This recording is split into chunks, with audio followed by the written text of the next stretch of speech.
Okay. அப்போ இன்றைக்கி என்ன விஷயம் என்னன்னு பார்த்தீங்கன்னா, நம்ம டிவி ஆதவனனுடைய ட்விட்டர் பேஜில் வந்து ஒரு பதிவிடுறாங்க. அது அவருடையது இல்ல அப்படிங்கிறது தெளிவா தெரிஞ்சு போச்சு. இருந்தாலும் இளைஞர் பட்டாளம் எங்கள்ட்ட இருக்கு அப்படின்னு சமூக விரோதமா நாங்க எந்த செயல் வேணாலும் செய்வோம் அப்படிங்கிற மாரி ஒரு பதிவ ஒண்ணு போட்டுட்டு டெலீட் பண்ணதா திமுககாரவங்க சொல்றாங்க. ஆனா அது இல்ல உண்ம.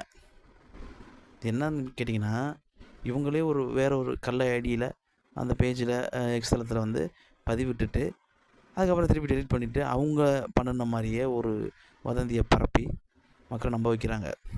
இன்னும் என்னென்னமோ செய்ய போறாங்களோ தெரியல. விஜய் அண்ணா கட்சிக்காரவங்க செய்யணுங்கிற அவசியம்லாம் இல்ல. இருந்தாலும் உண்மைய பொய்யாக்கிரலாம், பொய்ய உண்மையாக்க முடியாது அப்படின்னு சொல்லுவாங்க. அந்த மாதிரி வெளிச்சத்துக்கு வரும் எல்லா விஷயமும். அண்ணன் சொன்ன மாரி தான். நாம கரெக்ட்டா இருந்தோம்னா, நம்மள சுத்தி இருக்கிற விஷயம் எல்லாமே கரெக்ட்டா வரும். அப்படிங்கிற மாரி தான்.